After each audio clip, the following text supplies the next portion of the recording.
Take on the South is back with its mini-series Southern Seance, in which we ask famous deceased Southerners through OpenAI ChatGPT about their thoughts on the South. To test just how reliable AI and ChatGPT is, we need human expertise. And so for every famous deceased Southerner we interview on Southern Seance, we have a real-life human expert who will judge AI's efforts. We've done Elvis, we've done Lyndon Johnson. Today we turn our attention to one of the South's most influential literary figures, Faulkner. Our living expert to critique and evaluate AI's handling of Faulkner is our own Matt Simmons. In addition to serving as Assistant Director of the Institute for Southern Studies at the University of South Carolina, Matt is also a PhD in English literature and one of the keenest students of Southern literary genres I know. Matt, thanks for doing this today. American literature. Well, you're the Englishman. With a heavy hint of Southern. So let's do this like we've done the others, right. And we'll read it, and then you can rip into it or not, depending on your take. So I asked ChatGPT to write a script for an interview with Mark Smith, host of Take on the South podcast, and author William Faulkner, detailing how and why Faulkner understood himself as Southern, how his upbringing in the South influenced his writing and novels, and examining how else he thought the South impacted his life. And ChatGPT, for the first time, I think that we've done this, spat back a title. And it titled the interview, Southern Echoes, A Conversation with William Faulkner. So I'll be Mark Smith, obviously, and you can be William Faulkner. Hello, everyone. Welcome to another episode of Take on the South. I'm your host, Mark Smith. Today, we have a literary giant with us, the renowned author, William Faulkner. Mr. Faulkner, it's an honor to have you on the show. Thank you, Mark. I appreciate the invitation.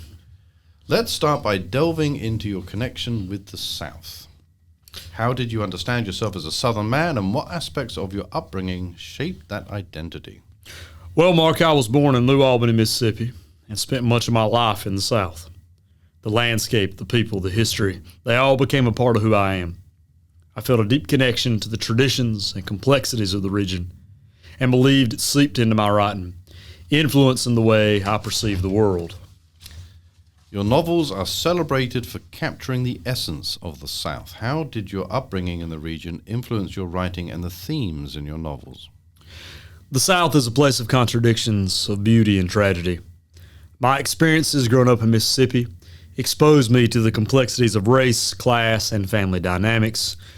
These themes naturally found their way into my novels. The South, with its rich history and intricate social fabric, became a canvas for exploring the human condition in all its facets. Beyond your writing, how else do you think the South impacted your life? Were there broader cultural or personal influences that shaped your perspective? The South isn't just a setting, it's a way of life. I'm sorry. That's all right. I'm sorry. I get it. Ain't no way William Cuthbert Faulkner would ever utter such a sentence in his entire daggone life. I know. Let's get through Let me continue. The manners, the language, the pace, all of it contributed to the rhythm of my existence.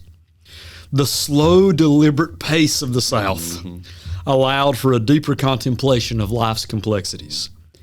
It taught me to appreciate nuance, to understand that nothing is ever as simple as it seems. These lessons absorbed from the Southern way of life undoubtedly shaped my worldview. Mr. Faulkner, thank you for sharing your insights into the profound impact of the South on your identity and work. To our listeners, thank you for joining us on this special episode of Take on the South. Until next time, keep exploring the rich tapestry of the Southern experience. Good night. And that's a good way to finish that. Yeah. All right, Matt.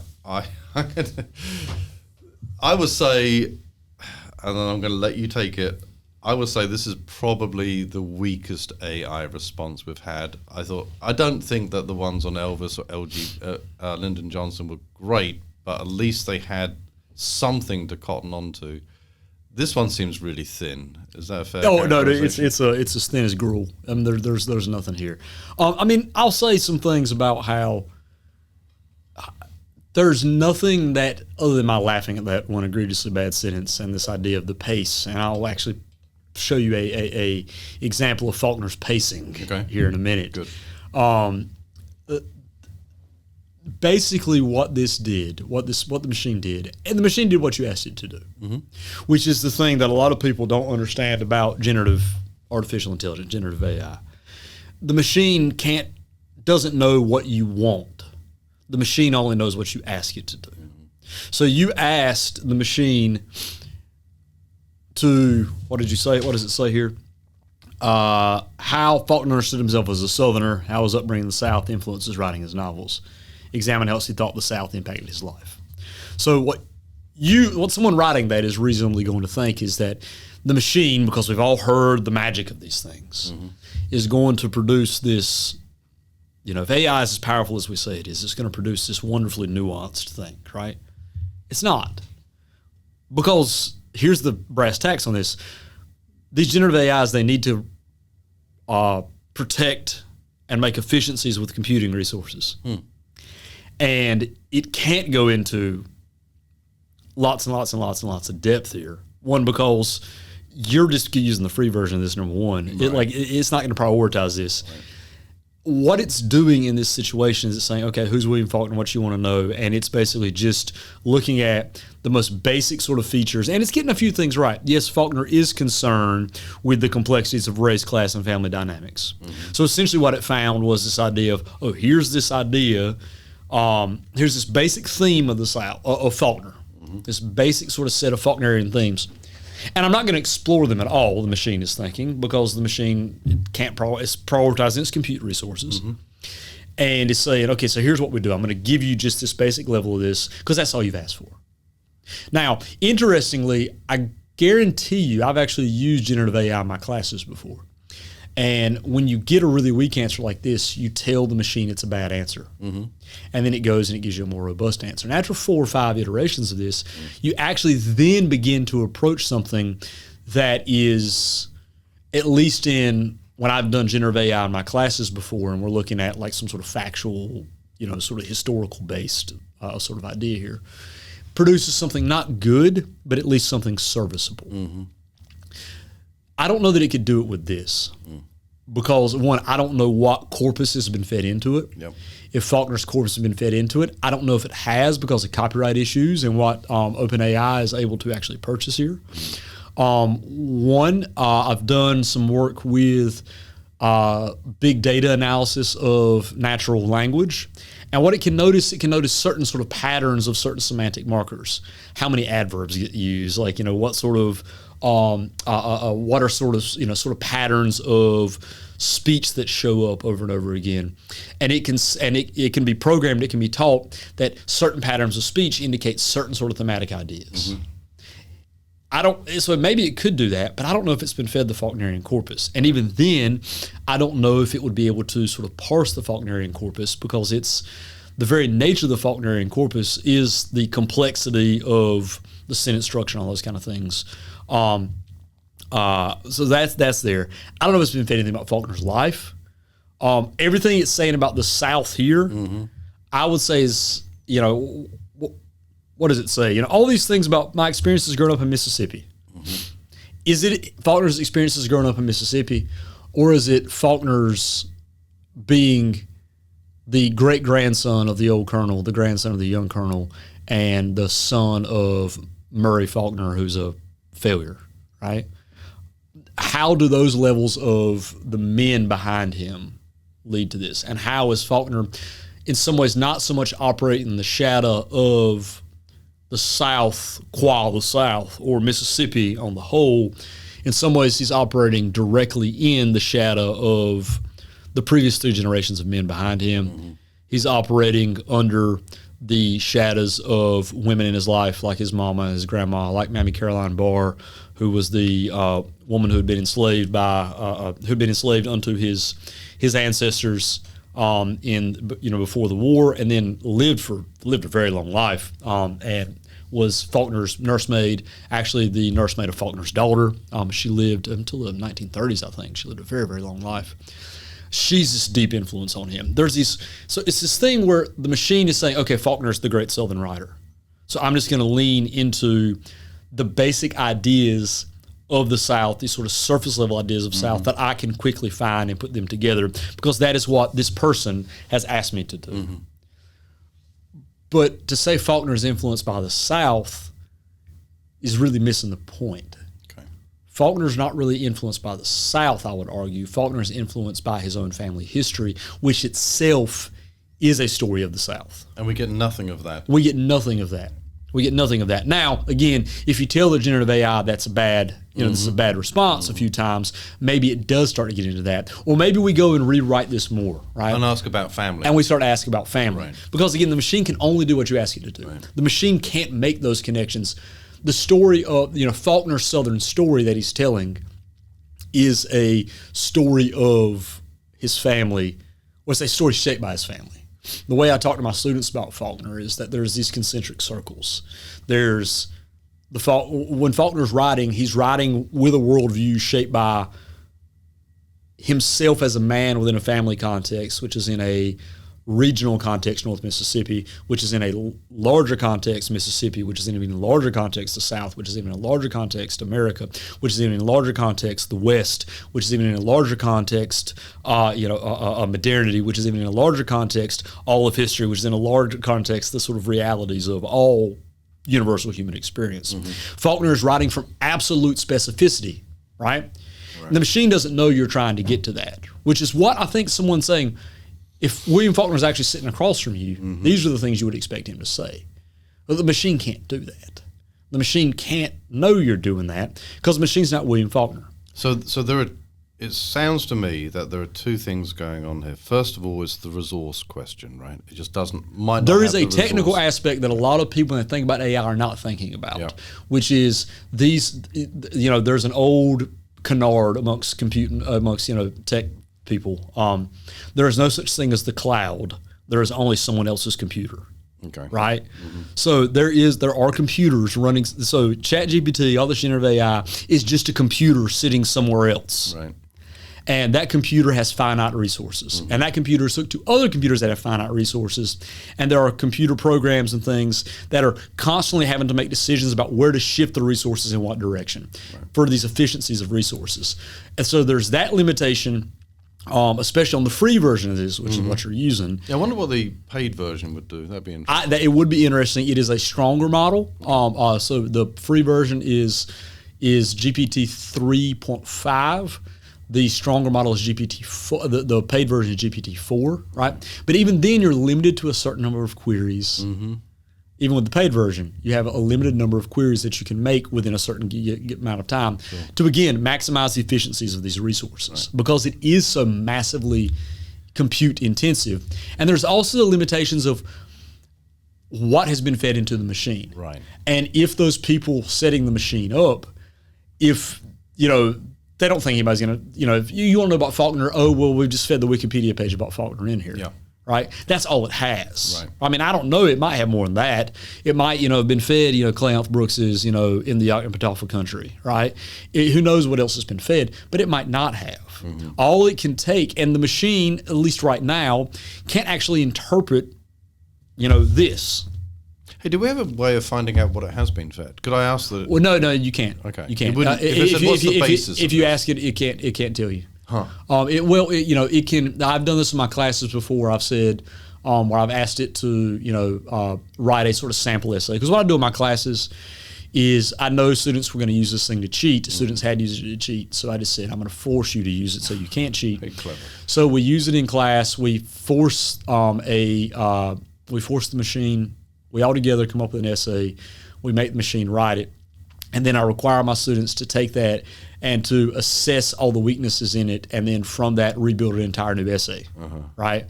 That has to show that it's not just a mere revision of this thing, right? Of what the machine made. So I've asked the machine before, give me citations. And it says, I cannot at this current moment in time give you citations. I said, okay, well, give me some sources. And it said, well, I cannot give you the sources I used. However, these are some useful sources for this material. Why can't it do that? Why can't it tell you the sources it used? That I don't know. And that to me is That I a don't bit know. disconcerting. That I don't know. Because, you need to be able to peel it, but it has to be transparent in order for you to know if it's reliable, right? Well, this is part of the larger thing about AI that we're trying to struggle with, right? If you ask ChatGPT to say, tell me your sources on this, it will say, I'm unable to tell you my sources. I'm unable to give you citations at this moment. But if you ask, okay, so what are some good resources to looking at this, it will then give you those things. This maybe implies that it is using those things. Yes. Those resources have been fed into it. That's part of the corpus of information that it has access to. Right. Because my understanding is, at least the version of ChatGPT that you're using, my understanding is, and I might be wrong about this, that version of ChatGPT does not have access to the open internet. Okay. Now, you do have things like Microsoft, which is now, if not the owner, the majority stakeholder in OpenAI, has integrated OpenAI, ChatGPT, an OpenAI-powered AI chatbot into its Bing search engine. And that basically is just another way of searching the internet. Yeah. That is like, and it's really interesting how that works. But you do that, it does give you its sources, and it does kind of give you footnotes about things, because that just becomes a sort of a different way of doing a internet search. Like scraping the internet, and it goes and does the internet search, and then it puts it together for you in a sort of descriptive way. So it'd be interesting if you use another form of AI, what it would do. Yeah, so we might do that in the future. So I'm hearing resources as an issue. And the actual phrasing of the question, you have to be very careful. Yes. If I'd have put in family, it would have given us something more about family. It probably would have talked about the old colonel and the young colonel. Yeah, okay. And if it didn't talk about them, it would be shocking, because those two men, I can't remember their actual names, but there's the old colonel and the young colonel. Okay. It's his great-grandfather and his great-grandfather, who's a legendary figure in Mississippi history and politics. Fought in the Mexican-American War, fought in the what he would have referred to as the late unpleasantness, right? And raised basically cavalry and essentially commando units in each. Became an incredibly successful businessman during Reconstruction. Wrote a novel that was a bestseller and remained a bestseller throughout much of the Deep South, well into the 20th century. And then, so he was this great figure. And then you had the young colonel, who was his son, a sort of lesser version of that. And then you had Faulkner's father, Murray Faulkner, who was essentially a failure, just supported by his father's wealth. His fathers essentially wrote him out of his father and grandfather essentially wrote him out of the wheel because he was just a failure. Good Lord. And Faulkner's living under all of this. You also have to understand that Faulkner, another sort of thing about this is Faulkner changes the spelling of his name. His name is, the spelling of his name at birth is Falkner. That's Faulkner. He goes back and, interestingly, adds the U to his name as an adult. And in some ways, this is something else this machine is not talking about here. Because why would the machine know this? Because you haven't asked it to talk about this. The machine is not talking about that name change and what that says, because that's about a vision of Faulkner that goes beyond the South. That's about Faulkner as this self-created mythology.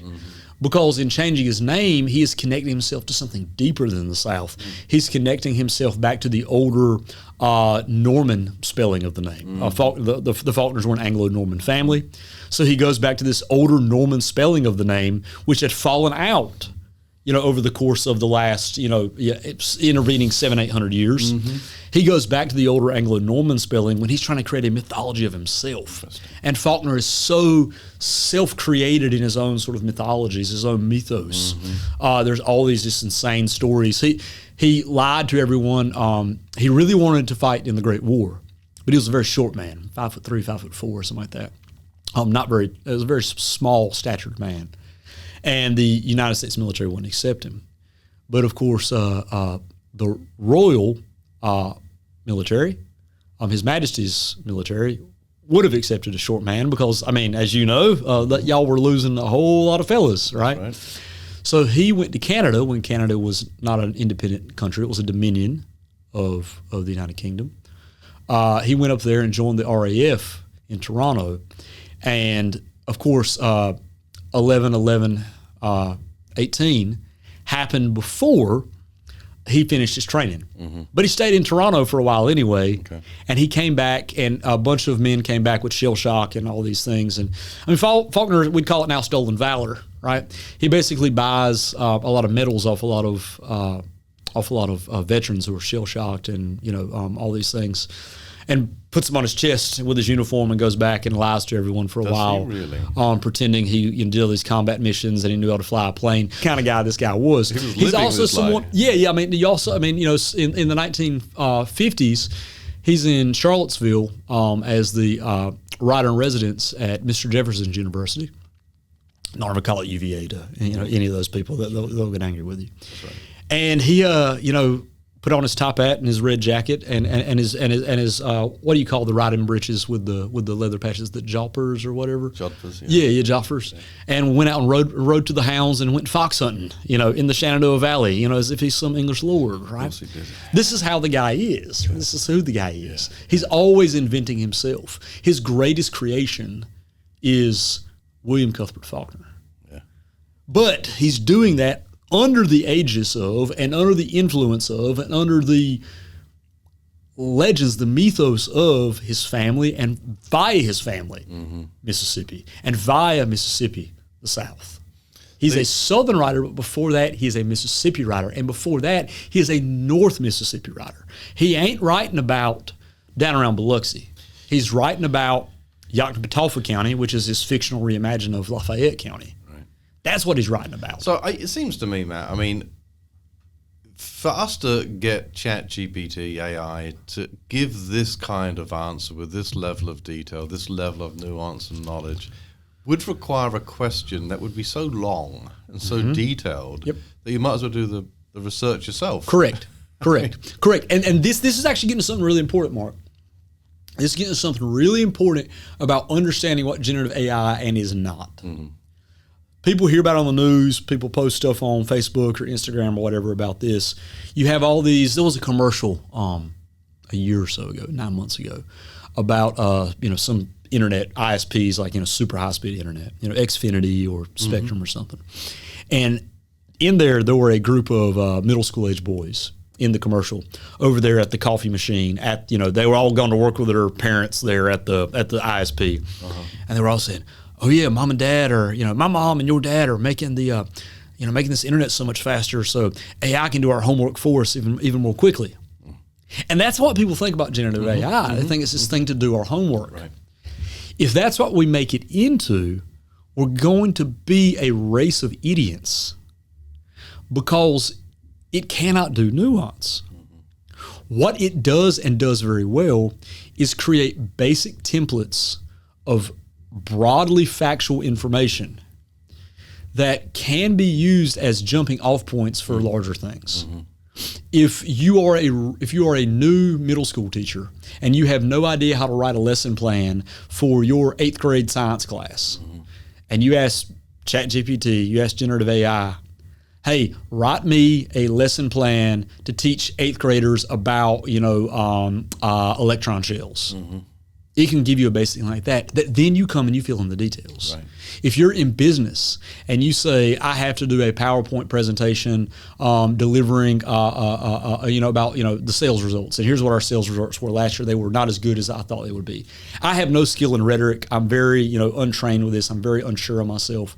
The machine can maybe give you a basic template that then you can go and fill in. And if we think about the machine as this thing that can kind of be our little assistant, that can give us these basic templates of things, kind of like what a wealthy CEO might go to a secretary or a personal assistant to do. Then we can say, okay, this thing's a useful tool. Yeah. But the way it's been talked about the last 18 months or so, 2 years, is this thing that's going to replace us all. And that's stupid. It's not. There are some jobs that, unfortunately might kind of get, destroyed by this. Things like, personal assistant jobs, things like paralegals, that kind of stuff, the machine may very well replace. But anything where you need to be in a position where you're doing nuanced, sophisticated information, again, it's your point. To get the machine to give what you want to do, you have to ask questions that are so specific that one, especially these free versions of AI, at some point it's just going to say you can't do that because there's a character limit. You're limited to 3,000, 4,000 characters, what you can ask. So you're going to run out of that, or it's going to say this is too big, it's requiring too many compute resources, and just refuse to give you an answer. It will do that sometimes. Interesting. It will, especially at peak usage times. Yeah, sure. And so you might as well just go do all the daggone research yourself. That's right. So, I mean, think that's the way we got to think about this. That's actually very helpful. As a tool, not as this sort of magical thing that's going to replace us all. Very helpful, right? Very helpful. Let's bring him back to Faulkner here. Yes. Can we talk about this bit where ChatGPT says the South isn't just a setting, it's a way of life, the manners, the language, the pace, the rhythm of my existence. What do you think about that? Okay, the rhythm. The rhythm. Here's the rhythm. Okay, so this whole idea of the South has a slower pace of life. There are things about that are correct and true, but if you look at Faulkner's South, you look at especially his mature fiction, well, not his mature fiction, his best fiction, which he's putting out between The Sound and the Fury, which is published in 27, if I remember right. It's 27 or 29. It's one of those. I can't remember. And then the end of World War II with Go Down Moses. He has about a 17, 18-year period where he publishes about a dozen novels that are absolute magnificent works of staggering genius. And that fiction, the pacing there is not slow. It is not laconic. It is not leisurely by any means. And so I want to read something. This is from I teach this story every semester in my literature class. This is Barn Burning. This is one of his most canonical stories here. This story is from that era, right? This is from the 1930s, and I just kind of showed this pace. And, if the listeners have never read Faulkner, this story is a really great place to begin. I'm going to spoil a couple things, though. Okay. So what happens here in this story is you have a man named Abner Snopes who's a serial arsonist. He's a poor white sharecropper who, in his impotent rage against essentially being looked down in the society around him, feeling as if he's this white man and in many ways he's no better than the black men around him. He has this rage about him is really the only way to say it. And the way he exercises this is he's a serial arsonist against the barns of the landowners for whom he is sharecropping. He is always kind of able to weasel his way out of things and not find himself at the end of a hangman's noose, right? But there's one moment here where the son, and the story is told not through the narration of, but through the perspective of his 19, 11-year-old son, Sardi Snopes.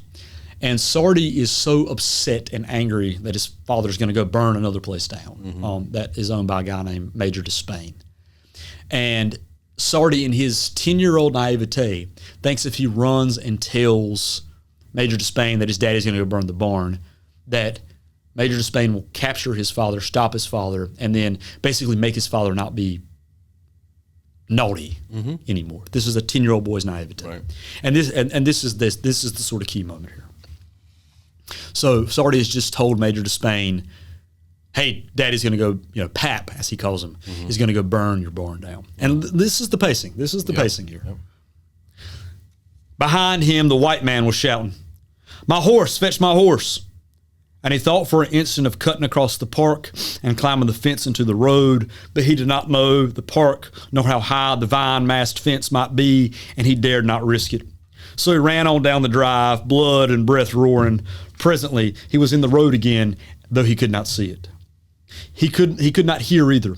The galloping mare was almost upon him before he heard her, and then he held his course, as if the very urgency of his wild grief and need must in a moment more find him wings, waiting until the ultimate instant to hurl himself aside and into the weed-choked roadside ditch as the horse thundered past and on, for an instant in a furious silhouette against the stars, the tranquil early summer night sky, which, even before the shape of the horse and rider vanished, stained abruptly and violently upward, a long swirling roar, incredible and soundless, blotting the stars, and he springing up and into the road again, running again, knowing it was too late yet, still running even after he heard the shot, and an instant later 2 shots, pausing now without knowing he had ceased to run, crying, "Pap, Pap!" running again before he knew he had begun to run, stumbling, tripping over something and scrabbling up again without ceasing to run, looking backward over his shoulder at the glare as he got up, running on among the invisible trees, panting, sobbing, "Father, Father." What I hear there is there was not only one. the slow, deliberate pace of the South, right? No, there's manic here. Right, it is manic. There's chaos. There is a contentiousness here. Yeah, there's all these tensions of, what does it say, complexities of race, class, and family dynamics. Those are certainly at play in this story. Sure. This story is exhibit one for race, class, and family dynamics in Faulkner. But this is not a laconic, leisurely pacing. This is not Moonlight and Magnolias. This is not, Thomas Nelson Page, right? This is not anything like that. This is a South that is deeply full of chaos and contradiction, and full of this sense of what do we do? How do we untangle ourselves from this? This makes it seem as if Faulkner looked at the South and said, "Look at this wonderful, complex place, but I get to contemplate the deeper realities." Right. Sardis Snopes has no time to contemplate the deeper realities. Right. Sardis Snopes is in that moment contemplating these things, but he's contemplating these things as he hears and it's so much going on you don't even catch. He hears two shots. And he's trying to make sense of those two shots, because what has just happened? His father's just been killed because of him. Because of him, right. And in all that, there's only one full stop. Is that right? There's one full stop in all that. Incredible, yeah. The rest was commas and colons. And then at the very end, there's two exclamation marks, Father, Father. But there's only one full stop. All right, Matt, I know that we could talk for hours about this, but what's your takeaway from this conversation? One, I really think that a lot of people are terrified of AI. I think there are certain industries that you should be terrified, because it is going to disrupt and ruin those things. But I think people that, especially in the educational space and universities, higher education, that are looking at it as this destruction of the essay, those kind of things, you sound a bit like Socrates saying writing is going to be the end of everything. And this is not me trying to, this is not me trying to say, oh, you're just so backwards or whatever, right? This is something I think we need to learn how to use this tool. Yeah. Because it can be used as a tool, because I get more and more evidence every day that the things we're afraid of it taking away from us, it is really, really bad at doing. Yeah. And learning that and becoming comfortable with that, I think will actually sort of change how this gets used in education, both K-12 and higher ed, how it gets used in employee technical training, those kind of stuff. Yeah. The other thing I'd say is, if anyone tells you Faulkner is just a Southern writer, Faulkner is not a Southern writer. He's in some ways the Southern writer, but he's not a writer only for the South.